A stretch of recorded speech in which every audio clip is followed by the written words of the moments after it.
Welcome to Relentless Pursuit with Marjorie Dudley. Real conversations with entrepreneurs, business owners, and leaders who refuse to settle.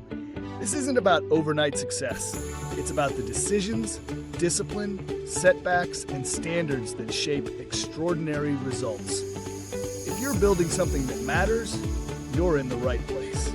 Hi, everyone, and welcome to Relentless Pursuit with Marjorie Dudley. I am so excited today to have our guest, Eva Daniel. She is the founder and owner of the Speak Shop.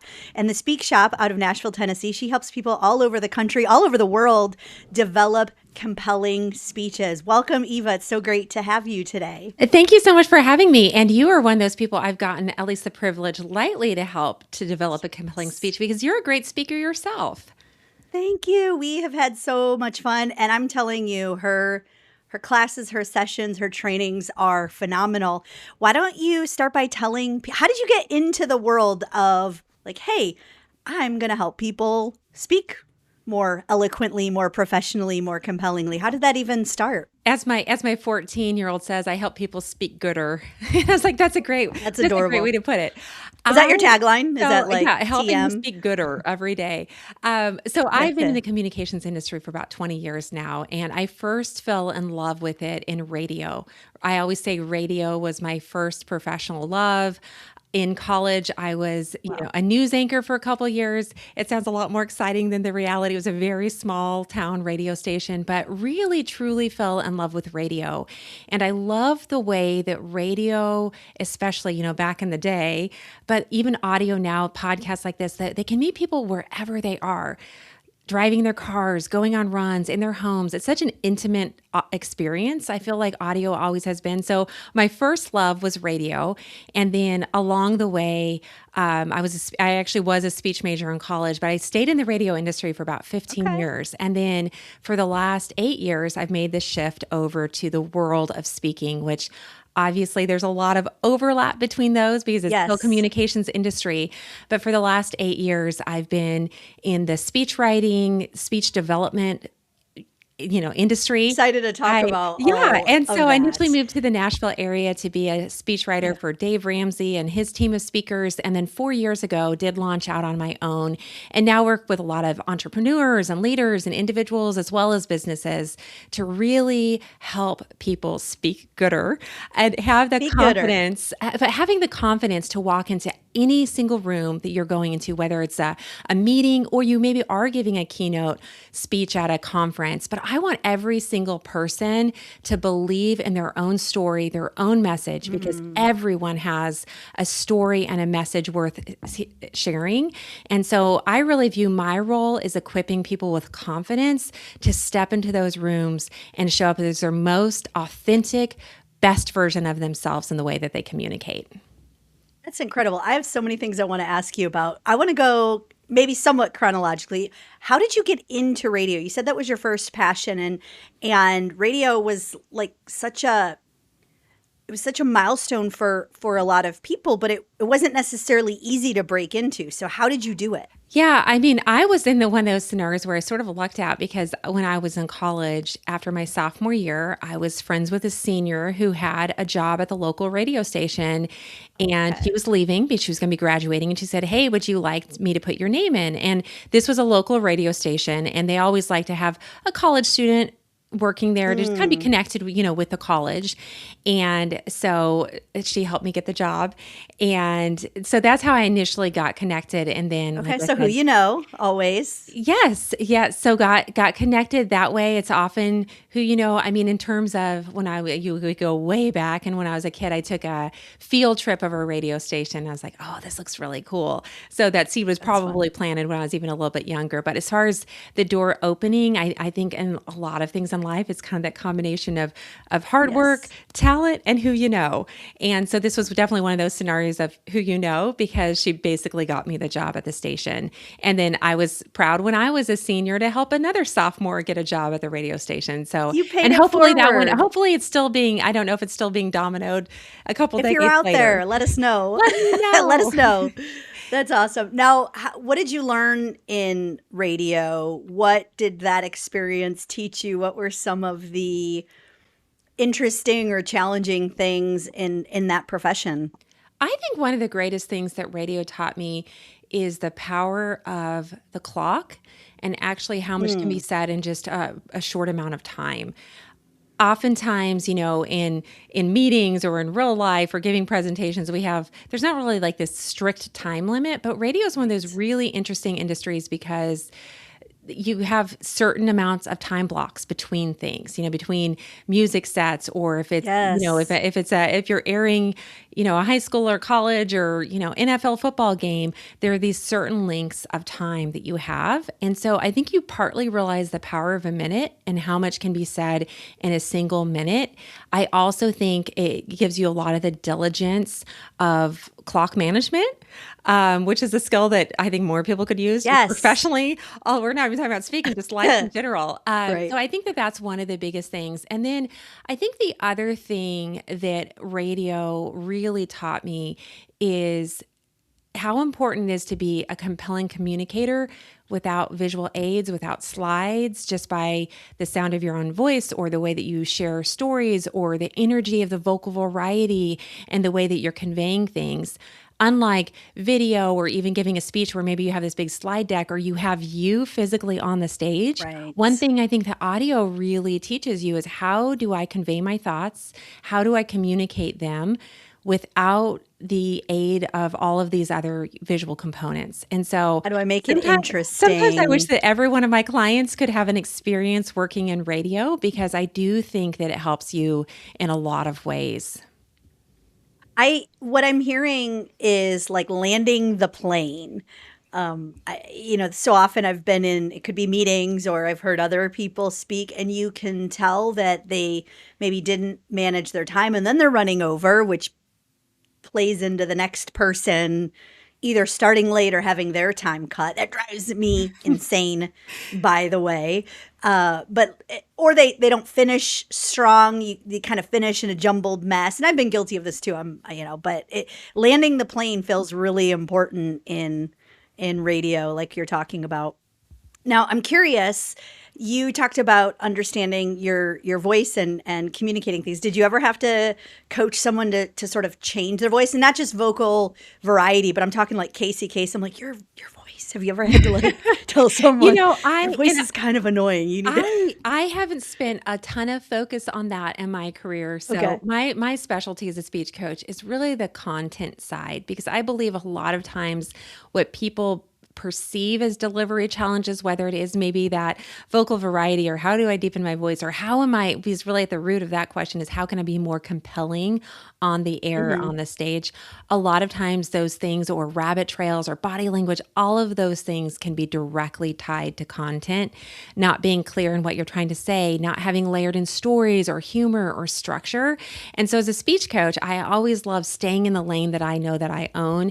And that really is on the content side. I want people to show up in the rooms that they're in authentically themselves with their content. I want you to give the speech that only you can give. I don't want to be able to take your talking points and hand them to somebody that maybe is a little bit more dynamic of a voice or a little bit more compelling of a communicator and have them be able to give it. You should walk into every room giving the presentation that only you can give. And so the roundabout answer of that is I actually don't spend a lot of time doing that because my focus is content. So how did you get from radio then? You said at some point you moved to Nashville and you started working with Dave Ramsey and team, which feels pretty cool. I mean, it was cool. Yeah. And they've obviously built a pretty incredible empire now. So what was in between that? How'd you pull that off? And yeah, so I was in the radio industry for a really long time as a radio producer. And then I had been, for anyone not familiar with Dave Ramsey, he's a financial expert. He has a 3-hour daily talk show, and his big thing is helping people get out of debt and save for the future. And so he has this kind of flagship. He does not mince his words. Yeah, he does not. He has strong opinions on all sorts of things. And so I first took his Financial Peace University course when I was post-college, broke paying off student loans, and was really inspired by his work. It helped my husband and I pay off our student loans and buy our first home and save for the future. And so I kind of always had it a little bit in the back of my mind that it would be fun to work for him. And then I was actually pregnant with my third, and periodically I would just kind of check out their job posting boards, and I saw a position as a speechwriter. And what I didn't know at the time was I was the first speechwriter that Ramsey Solutions had. Obviously, Dave had been speaking for years. His speakers had been speaking for years. And I saw this, but they hadn't hired someone specifically to help on that role. So I saw the posting, and at the time I was like, oh my gosh, well, who applies to a job when they're pregnant? And my husband's like, you do. This sounds like you would have written this job description. Good husband. And so he really encouraged me to apply. And of course I went through the process, and, ended up being a long interview process anyway. And timing ended up actually working out great. I had my third daughter at the end of maternity leave. We moved to Tennessee and started there. But I think when I first made that jump from radio to speech writing, at the time I thought, oh, I'm making this big career change. But then I really quickly realized that what makes a great piece of content is the same regardless if it's a social media post or a newsletter or a radio program or a speech. It's, well, what's the hook? What's an interesting beginning? Where are you ending? What's that interesting end? And then what is that story arc that you're taking people on a journey to get there? And so from a holistic perspective, content doesn't really necessarily change, just the format changes. But you're still going to be, hey, how do we grab people's attention? How do we keep their attention? And how do we leave a memorable impression? That is going to be the same regardless of what kind of content you're producing.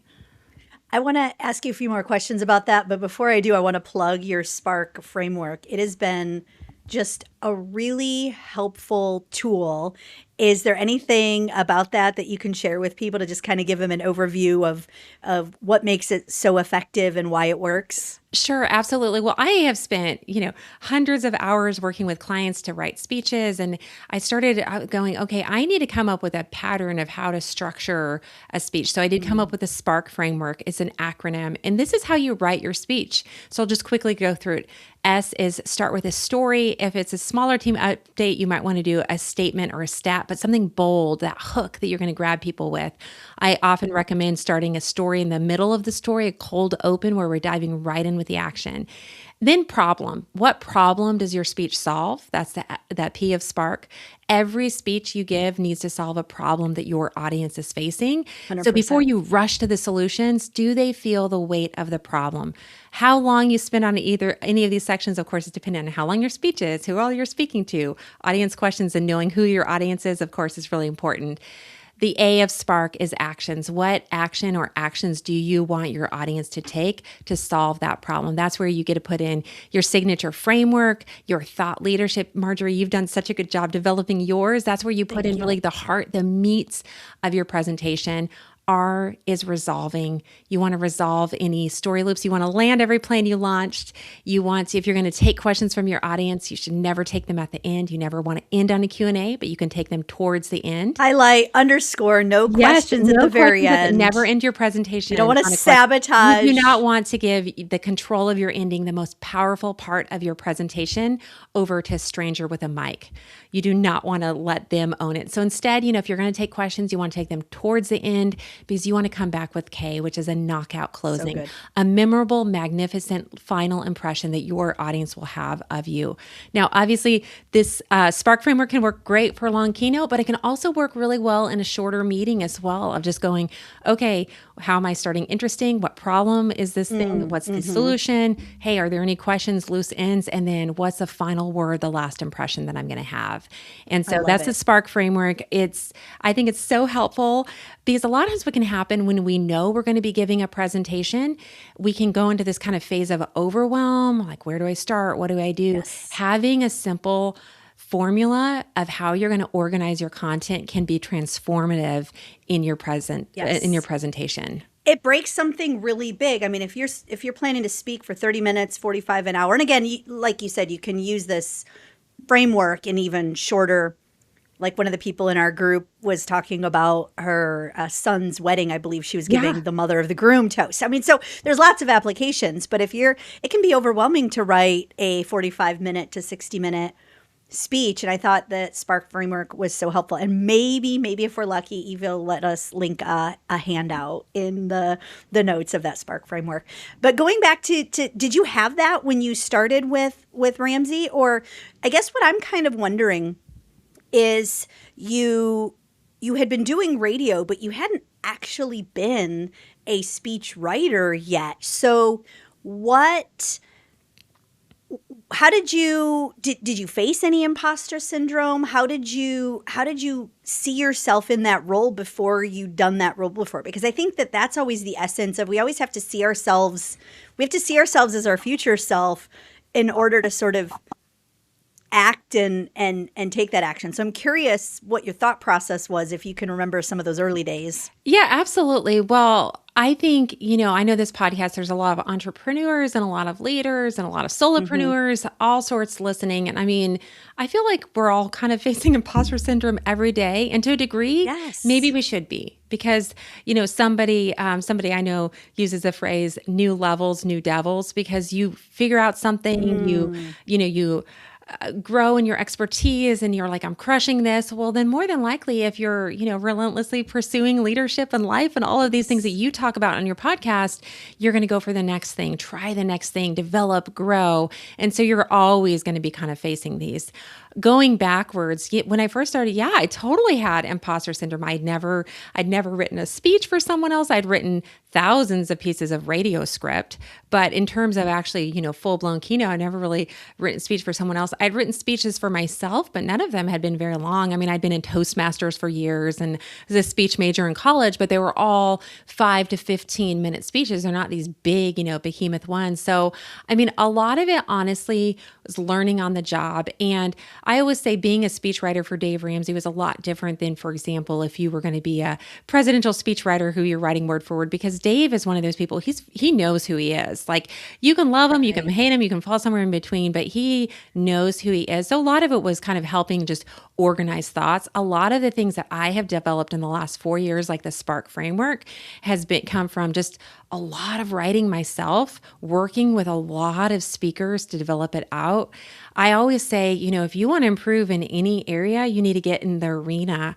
You need to be out there doing it, because, sitting and thinking about a speech and reading books on speech writing or hearing a podcast from a speechwriter is not going to be the same as like, well, I'm giving a speech and I need to figure out how to write it. So I would say though, on an individual level, I'm still learning what my voice sounds like, because one thing that's fascinating about I spent so many years of my life being a ghostwriter. I didn't go through my world processing the world. Well, what do I think about this? Or how would I say this? It was always processing the world of who I was writing for. When I was a radio producer, okay, well, what would Jim find interesting from this guest? Or how would Jim say this? Or how would Jim ask this question? Or how would Julie say this? How would Julie ask this question? Or, then it was Dave and his team. So I was processing the world, not from my opinions. How would I think about this? How would I say this? What does my voice sound like? You had to be a chameleon. Someone else. And so, one thing that, it sounds really cheesy to say LinkedIn changed my life, but LinkedIn changed my life because about 4.5 years ago, I'd never posted on the platform.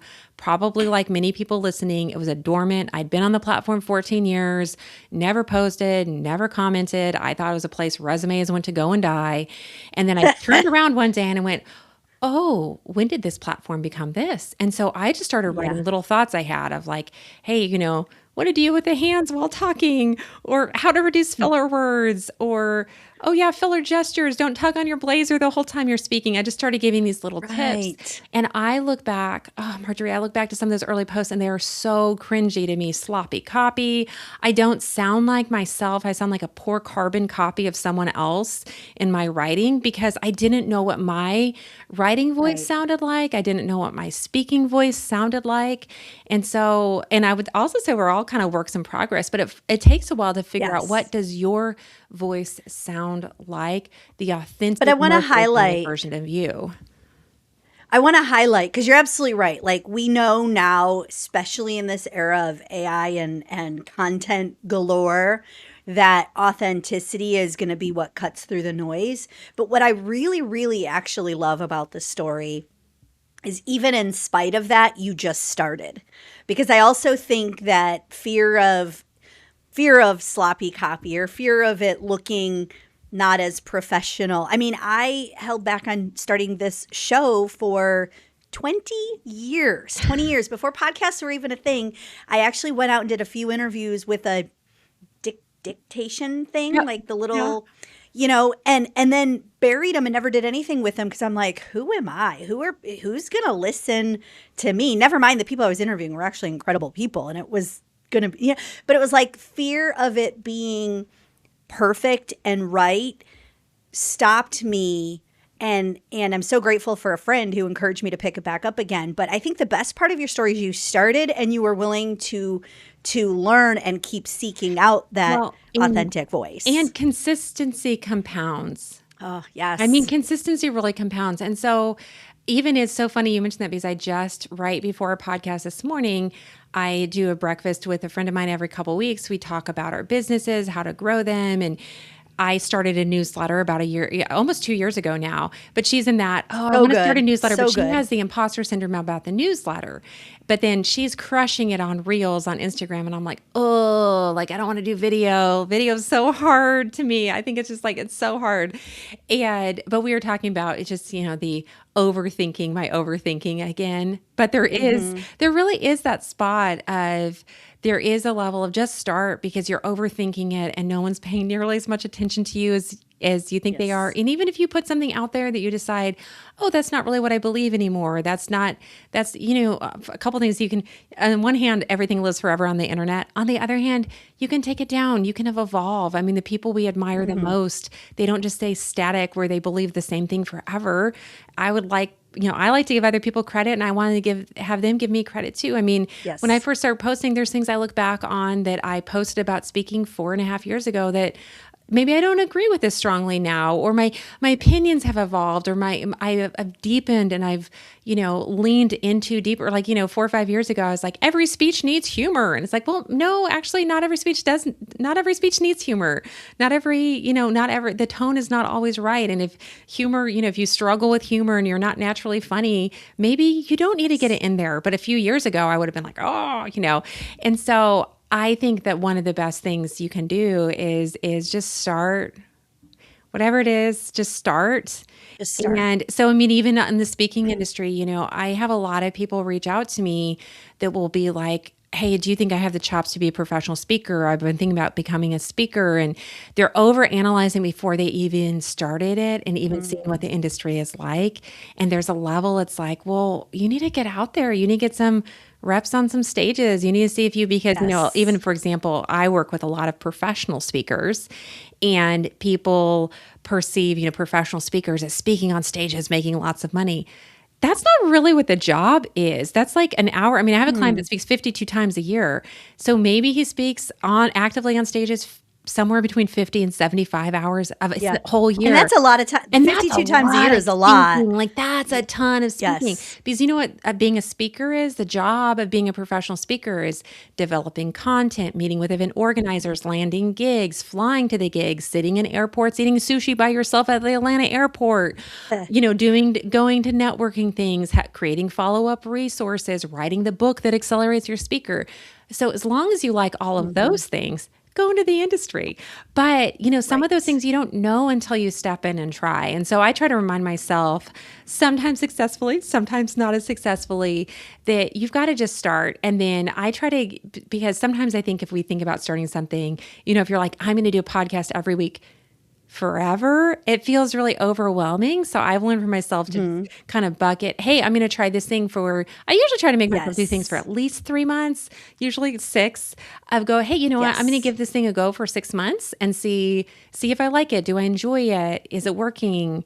Is it, is there any market for it? Do other people like it? Is it just a hobby that actually no one's interested in? But you have to try stuff to be able to figure that out. That was a very long answer to your question. But I love it, I've made a career talking about talking, so I'll just keep spouting some words out.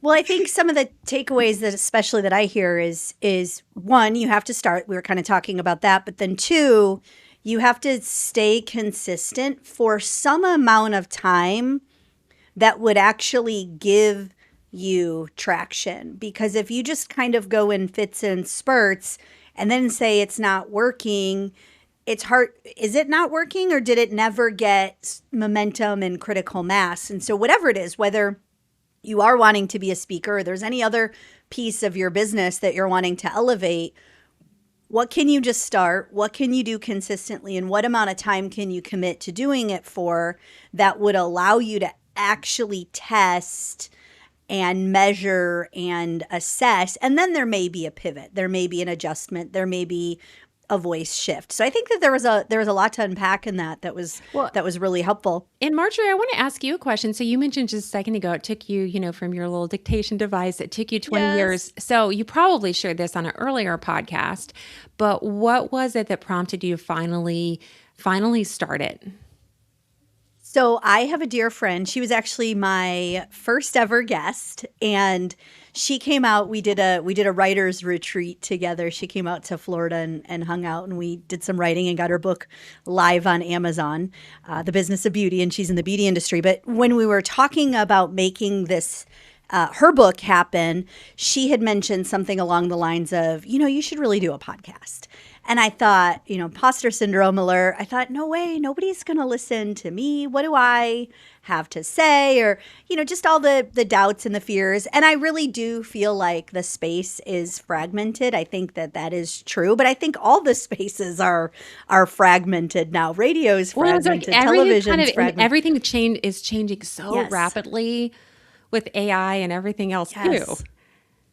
Yeah. And so because of imposter syndrome, and then also just a belief that the podcasting space was so fragmented, I had said no. And then it just finally clicked. She nudged me a little bit more, and it finally clicked. I was like, honestly, this is less about me and more about my clients and my friends and my acquaintances and all these amazing, incredible people that I learn from. Like, even though I'm coaching people all day, every day, I learn just as much from my clients as the value that hopefully they get from their coaching experience. And so I thought, really, my idea has always been, even 20 years ago, was about interviewing really cool people and extracting the lessons from them. And that's why I named it Relentless Pursuit, because one of the things that when I looked at all the people that I admire and all the guests that I've had so far, every single one of them has gone through things.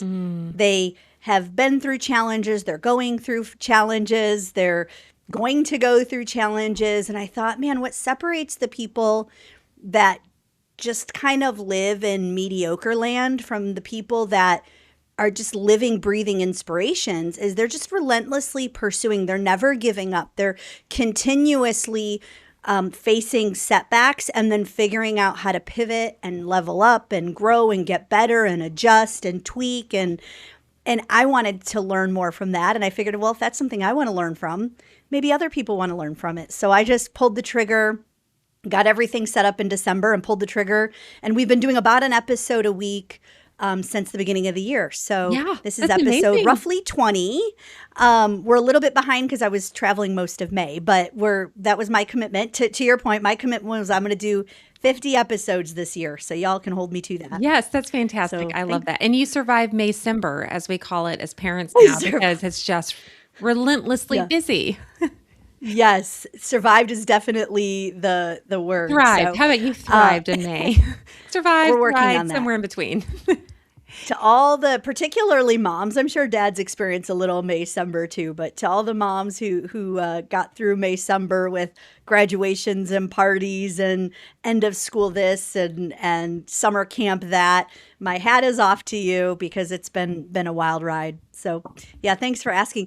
I'm curious, so back to your writing speeches at a large organization, what drove you to then say, you know what, now is the time. I am ready to take this show on the road and really make this my own. How did you get to that space? How did you mentally prepare? What gave you the inspiration?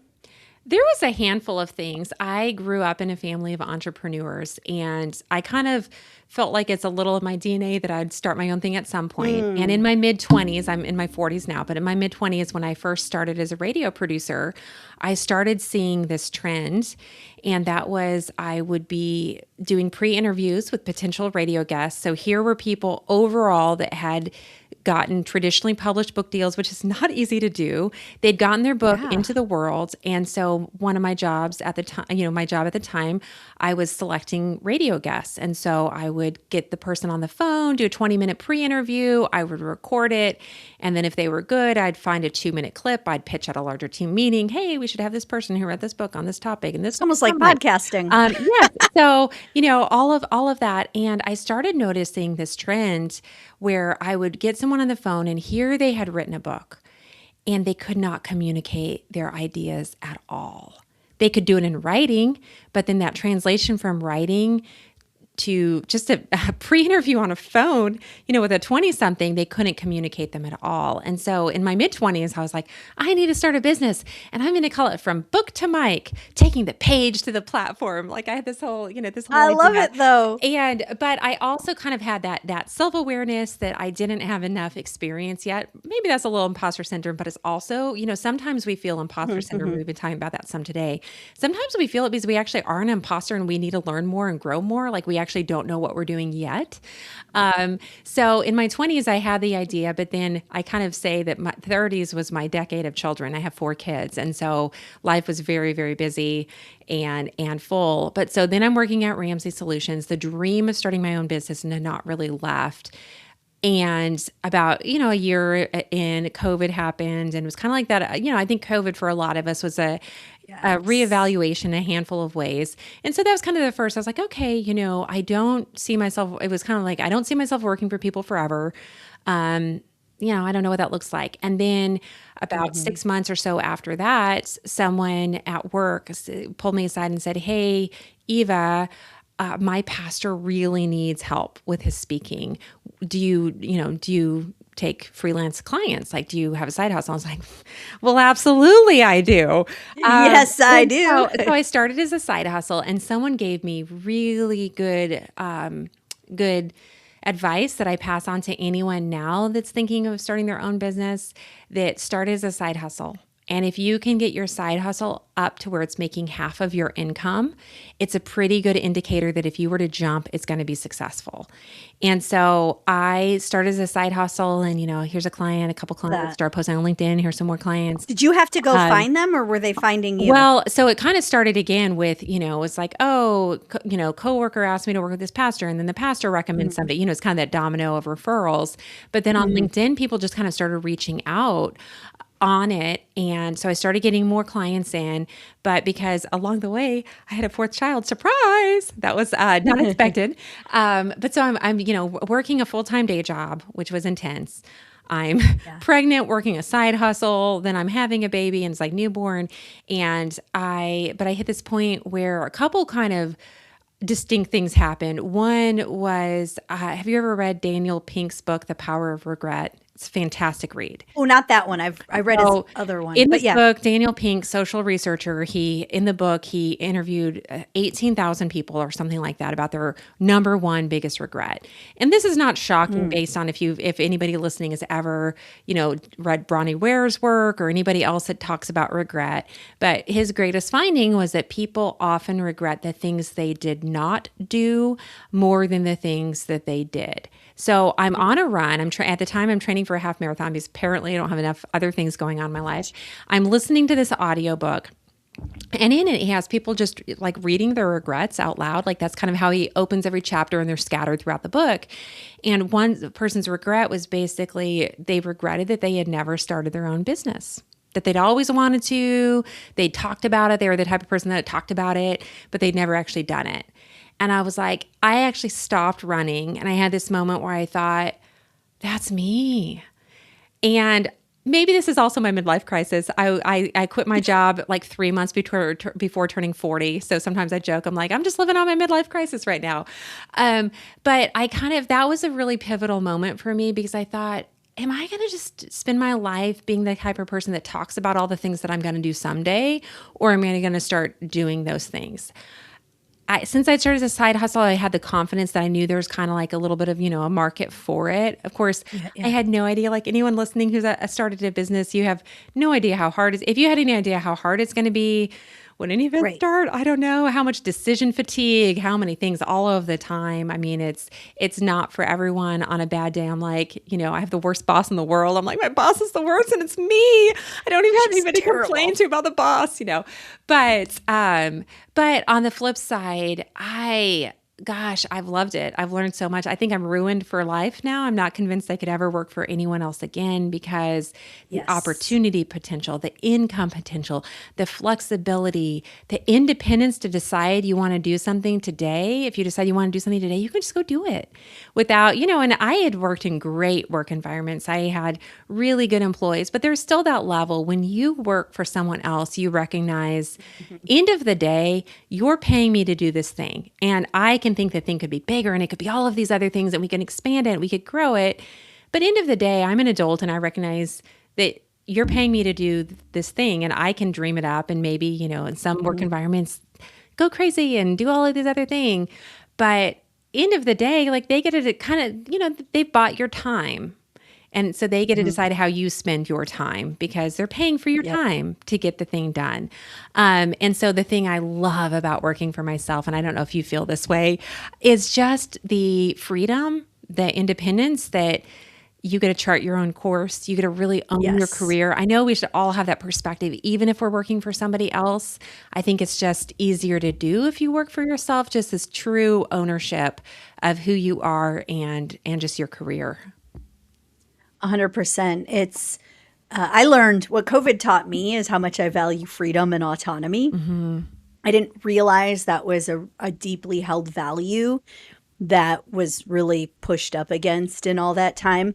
But that's also why I've sought out a very independent entrepreneurial business model, is because I want the freedom. I may work harder. I know people that have really well-paying jobs, and they literally punch a clock and Well, and I know entrepreneurs aren't really happy. There's a lot of influencer entrepreneurs that have figured out how to make millions of dollars in, an hour a day. I have not figured that out yet. So Marjorie, if you figure it out, please let me know. Yeah, I need to get Tim Ferriss or I know, just like invite Tim Ferriss. Be like, Tim, let's break this down. Give me the secret, because I'm not moving to Thailand to, live at this Airbnb rate out entire my city from main- this country. And I was like, oh, it sounds so good on Exactly. paper, but the reality, maybe not as much. I'd be curious too. I just started talking about values, and values has actually been coming up in a few different conversations. I'm curious if we had somebody somewhere probably has a way to assess people's values, even values that they don't know that they have. And I bet entrepreneurs share a subset of common values, because again, I don't think I haven't worked for someone in almost 15 to 20 years. Yeah. And there's nothing wrong with that. There's leaders who are listening to this that love what they do, and I love working with them. I just know from a certain standpoint that I'm not cut out for that anymore. So did you rip off the Band-Aid, or did you keep growing the side hustle? How did you keep I did making the side hustle for about 2 years. And then, Okay. I definitely hit the point where it's like, okay, I can't keep doing, having 4 side hustle clients and a full-time job and 4 children. But one of the things that was really hard for me was my husband's a stay-at-home dad. We have 4 kids. And Was he at this time too? Yes. And I Okay. knew because it's just the way that side hustle clients were, kind of shaking out. I knew that I had $3,000 a month coming in for 2 months. And Okay. we had about 3 months of savings.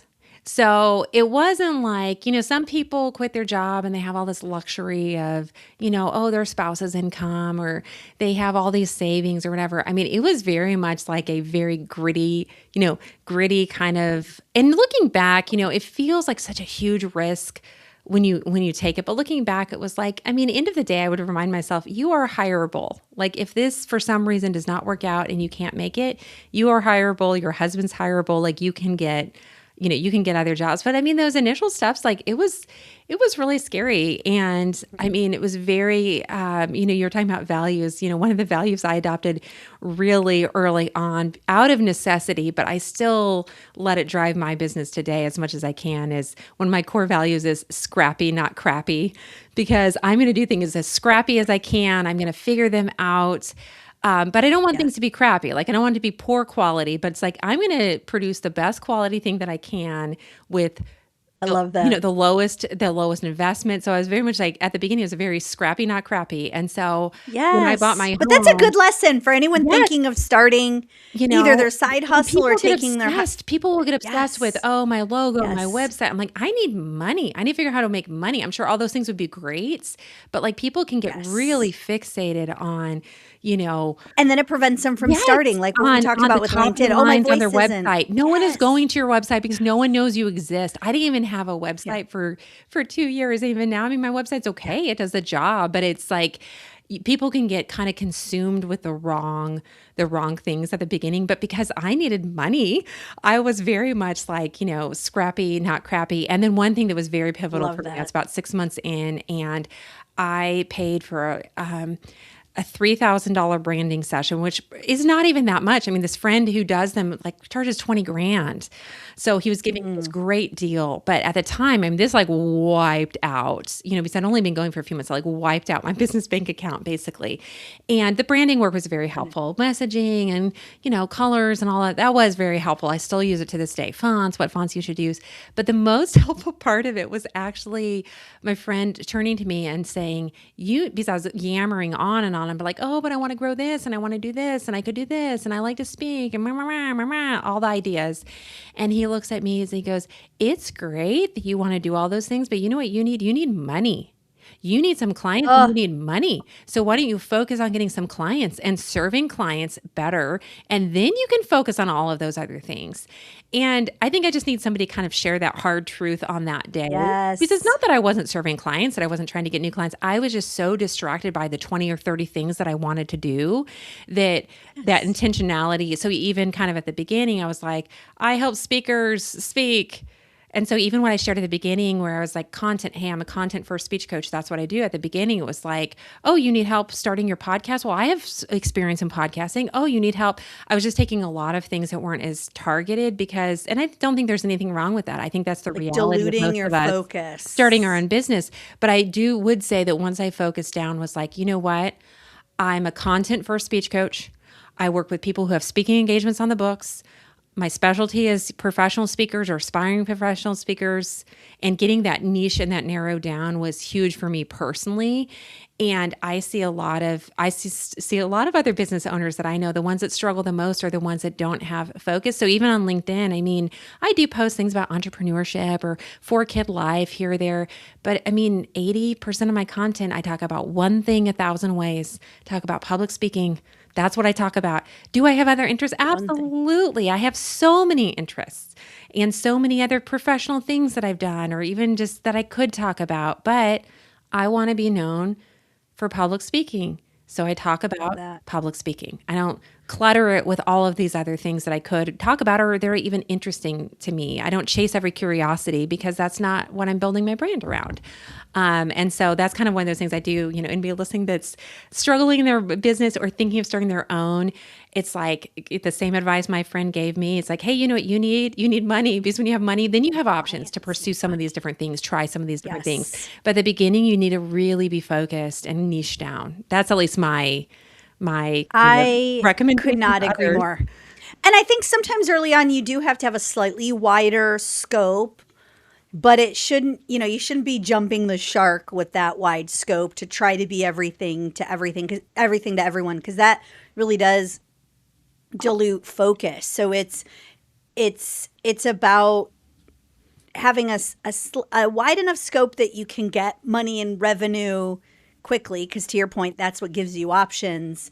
But making sure that you have enough focus that you can do the thing that you do really well, because that will lead to more clients. So did you do anything intentionally to source clients, or was your reputation and the work you were doing for people creating word of mouth? Like how did you make sure that you got that consistent revenue going? Because that's another thing that people in their first couple years of business struggle with is, they might have one client and they devote all their attention to that one client, and then that client ends, and then now they have no clients. So there's also that like continuously getting new business revenue in. So how did you manage that? So, I mean, initially for me, a big one was LinkedIn, posting consistently. when I would finish with a client, I still do this on a good day of saying, hey, do you know anybody else that needs help? Like when I was wrapping up, hey, do you have one or two names of somebody else you think that might need help?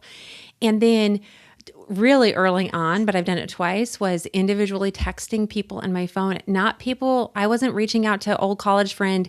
I know they didn't need help, but they might know somebody. So I kind of made a text that I individually sent. Hey, Marjorie, it's, so fun to see your latest Instagram photo. Wanted to let you know I recently quit my job to start my own business. I'm helping people develop and deliver keynote speeches if you know of anybody.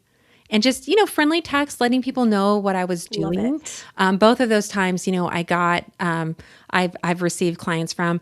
LinkedIn really has been a big one for me. But the other thing that I see it happen a lot for a lot of other people I know is I personally, even when I'm busy, I have not let the gas up on networking and on LinkedIn.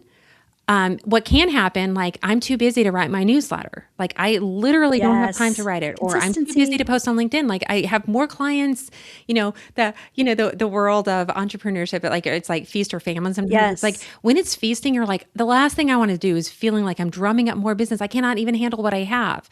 But what can happen is there's a lag.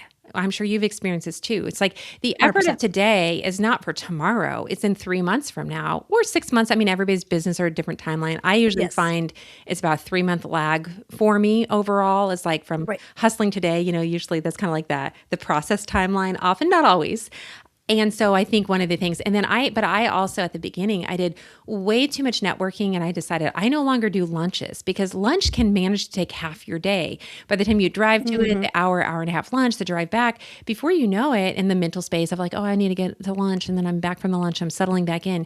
A lunch can actually take 2 or 3 hours. So now it's I'll do breakfast, or I'll do an end of the day, a 4 p.m. coffee.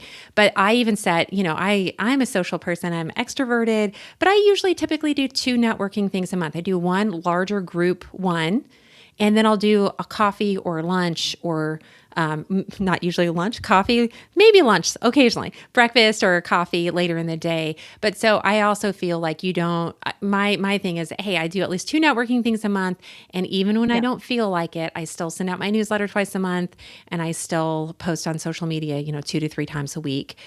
There's so much gold in that. Keep it going, because again, the tendency for me, and it seems like others that I see, is when it's busy, the last thing I want to do, if it's oh, well, I won't post this week, or I won't do this, but it's also it's the ripple effect of it. And so, and it's not instant. The crazy thing that one of the crazy things that I, in terms of even getting clients that I didn't realize is how long the tail can be, meaning I went to a conference almost 3 years ago. I ended up with this dinner with this group of people. I sat next to this woman at Chicago Deep Dish Pizza. We laughed, had a good time, connected on LinkedIn. Frankly, haven't really thought that much more of it because, it's not like we don't follow each other, but it's not, there's nothing there. Well, she just reached out last week, and now I'm going to be working with her on an upcoming speech. Well, that was networking effort from 3 years ago. Yes. That wasn't from 3 minutes ago. It wasn't the thing I went to last night. And you just don't know. The lag. So you do have to control. Obviously you want to control. You don't want to be spending all day, every day networking. But I always feel like that is something that's a continual, it's not really, in my opinion, it's not really optional to not network or do some sort of content generating, whether that's a newsletter or social media or video or a podcast. You need to have something like that going on. And I want to unpack. You said so much there that is, this is fun. Usually when I'm on podcasts, I only talk about public speaking. I'm I'm more than just public speaking. So I guess I have some business advice. I guess I have some business advice today too. And I'm still, I'm only 4 years in and such a work in progress. And, sadly, I'm not so many people that making can learn millions from that. of dollars working an hour a day living in Thailand. But if I do, I'll write that book. That'll be your next one, right? So what I love, first of all, is one, you were asking for referrals. Whether you called it that or not, you were. And so many people, particularly when they're switching to being an entrepreneur from a job or working for someone, or maybe they're buying the business from the previous owner, they can forget how important, or they can fear, oh, I don't want to come across pushy.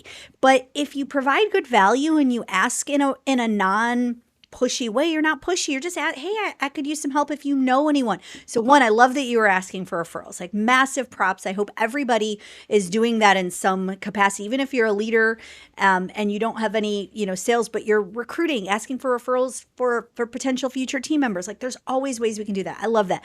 I love that you made your newsletter your no matter what. And again, maybe it's something else for somebody else. Maybe it's social media content or LinkedIn posting, or maybe it is asking for referrals. But what is your income producing or content generating no matter what? What is the thing that even when you're busy, you're still going to continue? Because I think of it like a campfire, and sometimes the fire can die out, but we need to keep those embers burning even when we're slammed. So I love that you had a no matter what. And I love that you found ways to execute content and just keep things, moving forward. And I love that you also remembered that there is a lag. I made that mistake. I shouldn't have made that mistake. And I'm a business coach. It's not like I haven't experienced. That's when I'm like, oh, darn it. I was so lazy in February. So why is it May, or whatever. Yes. I did it when I moved to Florida, and I just thought, because a lot of my clients, were long-term relationships, but there's this attrition that happens in any business, and I just took it for granted and was not doing the things that we were just talking about. And then all of a sudden, about 18 months into living in Florida, I'm like, why am I having the first down year of my, 10 years in business? Well, because I took my eye off of that income producing, keeping that ball going. So I love that you referenced too. You got to remember, folks, that there is going to be a lag. And then also recognizing sometimes the lag isn't just 3 months or 6 months. Sometimes the lag is 3 years. So yeah, no good activity goes wasted. Well, and two other tiny things that, because the referrals, it kind of ties into this. One of the most, for anybody that is on LinkedIn, one of the most underutilized tools on your profile is the recommendations.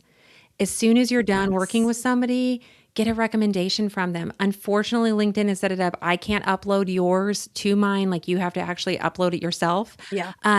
But I have gotten clients from the recommendations section because I have, 50, 60 recommendations from, even some big names like Jefferson Fisher and Michael Easter and different clients I've gotten to work with who've done recommendations, as well as just so my recommendations become a referral source as well, because people can see, smart. You've worked with, and then, another thing, a big piece of business advice. I feel like anything I share today is just stuff other people have passed on to me in a lot of ways. But another piece of advice I got really early on, and I think this is true even, we haven't talked as much about speaking, but even growing speaking career, do things that don't scale, in your business at the beginning, do things that don't scale, like go above and beyond in ways that you're like, this is actually not scalable, but overserve, like be such a good experience working with you, then people can't help but not recommend you. I mean, now clients, now I charge 3 times what I charged when I was first starting for one-on-one work. And part of it was because I hustled and worked really, really hard for some of those initial clients. I got great recommendations that then, but at the beginning, and you asked for them. Yeah. And do some things that don't scale, because it's like, okay, but do for one what you wished you could do for everyone, especially at the beginning, because that is going to have big impact. And even that, I took that lesson when I was working at Ramsey Solutions. Dave would share a story. It was about sales, specifically, business and sales. And he would share the story about a sales guy who, made 100 calls, made it a goal to make 100 calls a week. And it was like, that's ridiculous. Like, you do not want to be calling, but that, that effort, kind of that initial grit effort carries out for years to come. So I think, do you want to stay at that space where, you do things that don't scale? No, I mean, full transparency, I'm a little burned out currently because I'm like, I've done a lot of things that okay, now we need to reassess, reevaluate, what are the best yes choices in the future. But I think those are a couple other little things that I would recommend as well. I think that's huge. Well, you tell people just a little bit about, before we go there, what is something, what has helped you in your relentless pursuit of just building an incredible business, working with incredible people, and then also helping people find their own voice in a way that maybe they didn't even know was possible? What's helped you become more relentless on this journey? I mean, one thing that's really helped me, I love reading. I think books are one of the most amazing things in the world. You can spend 10, 20, 25 years to get someone's thought leadership that they spent decades figuring out. So I would say being a prolific reader and just trying to apply some of the things that I have learned. Honestly, books have become some of my best mentors. Not that I don't have incredible people as well in my life, but I used to make the mistake of books, of feeling this weird pressure that I had to read it all. And you don't. You can give up on books if you're not getting the value of it, or if you buy a book and you're like, wow, that second chapter was really helpful, and that's actually what I needed from it. I have hundreds of books behind me. So, but I think that was, books have not a Zoom backdrop back there. I mean, it's real. Honestly, I think that books, and then asking for advice. Like my theory is try to get out, the first draft as quick as you can for feedback, get that first hurdle out of the way, get feedback. I have been really blessed to have a lot of amazing people in my life who give good advice, share their expertise, is a really big one. And then I think you kind of asked within that question a little bit of kind of how have you found a little bit of your voice? Was that the second part of the question? Yes. I mean, I don't know if I have yet. I mean, I feel like I'm getting there. I feel like a lot of repetitions is what's going to make you great. I mean, that's true for professional athletes. It's true in any industry. Speakers, the greatest speakers you see are the ones that have had a lot of stage time. They've guested on a lot of podcasts. They've been on they've been on hundreds and hundreds of stages. It's not like Tony Robbins just showed up one day like dynamic and amazing. He puts a lot of time and effort into his craft. And so I do feel like in terms of finding my own voice, I look back to the writer I was for others, even when I was a ghostwriter, and I'm like, wow, I'm such a strong. Sometimes I look back on something, I'm like, wow, that was actually really good. Other times I look back and I think, wow, I have come so far. And I really do think, to kind of quote a book, I do think Benjamin Hardy's book, The Gap and the Gain, is a really good one of as much as you can. And I don't do this well. I spend way too much mental energy comparing myself to other people. I wish I didn't. But on a good day, I do keep the gap and the gain concept that I am running my own race. And I need to not be comparing myself for somebody that's farther along, that maybe has different life circumstances. Maybe they don't have 4 kids from 4 to 14. Maybe they can work a hustle a little bit more in the evenings or weekends, and that's why they're maybe farther along than I am. But on a good day, I remind myself, hey, I'm running my own race, and look how far I've come. Look how far I came from 6 months ago, a year ago, 6 weeks ago, in my own mindsets and my own skills. And definitely realizing like work in progress. I feel like I'm Hot Mess Express on a lot of things right now where I'm just trying to figure out like, and there's always, and I think there's this elusive perfection that we think we're someday going to hit. It's like, and then I'll arrive here and it'll be like this. And then I'll arrive there. And then you realize, it's like, the new levels, new devils. Now there's new problems. Now there's new things I have to figure out. And I sometimes just remind myself when I'm getting overwhelmed, I just say, don't let it be a printer. And because when I first started my business, I didn't own a printer. I just, you work at offices and they have printers that you can print things on. Well, I realized, I actually really can't have a home-based business without a printer. It's not like I'm printing tons of things, but you need to print things. And I never bought a printer. And you think, it's just like pop on Amazon. But I popped on Amazon. I had never bought one. There's like hundreds. And then there's lots with 4-star reviews. And then the price, why do they range from like, $100? Do I need $1,000 printer? $1,000. And I mean, I spent an embarrassingly large amount of time worrying and obsessing over a printer. Marjorie, I would love for a printer problem today. I would love for that to be like the biggest thing on my plate. But so sometimes I do remind myself, hey, don't let this be a printer problem, meaning Eva, don't let yourself obsess over something that in the scheme of it all, make a choice. Make the best choice you can with the information you have now. If it's the wrong choice later, you can buy a different printer. You can change. Well, you even mentioned that earlier, right? Like people regret a lot of, like, I mean, I know the printer's on a smaller scale, but it's the same idea. Like people regret the things they didn't do more than they did. So pick the wrong printer. It's not a big deal. Yes, like it's not gonna. Don't let it be I'm gonna a kill printer you. problem in your life. Like it's just a printer. Like you're fine. Just buy one. It was interesting. I just want to kind of highlight this because I have noticed this. I've noticed it in myself, and I've noticed it in other clients, that sometimes the thing that we are actually best at helping people with is the thing that we too struggle with. Oh, And absolutely. so, your ability to help other people find their authentic voice and write the speech that only they can write. It was so interesting to contrast that, because I know, I mean, in the class that we're in, I mean, there's so many people that Eva's cultivated that are just so grateful to her for drawing out of them that speech only they could write. And then to kind of hear you say that, hey, I've struggled a little with finding my voice, or I'm not Yeah, it's quite there easy for yet. other I just people. want to highlight that that is okay. Certainly we want, we have a saying that says you can't teach what you don't know and you can't lead where you won't go. So you can't, I've interviewed people that want to coach salespeople, but don't want to sell themselves, don't want to be in sales. Like you can't be so apart from it that, oh, I just want to sit in an ivory tower and tell other people what to do. But a lot of times we are actually Ed Milet said this. I can't even say it better than him.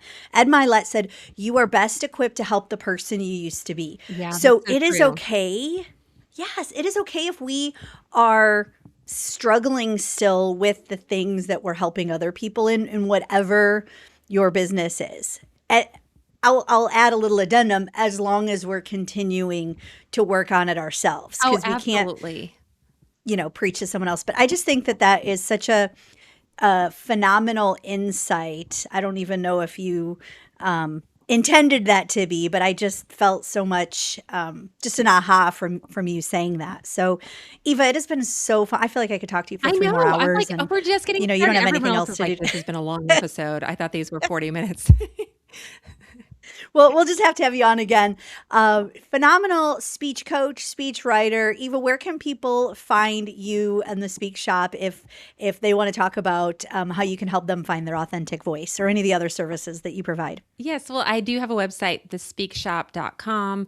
Also, I'm very active on LinkedIn. That's how you and I first got connected. So I love, I try to post Yes. helpful public speaking tips there.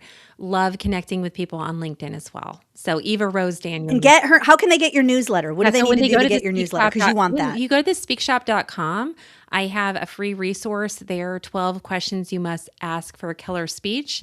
That's really like a 15-page PDF to help you really kind of analyze your speech and how it's going. And then when you sign up for that lead magnet, you automatically get put into the newsletter list as well, which I send out twice a month.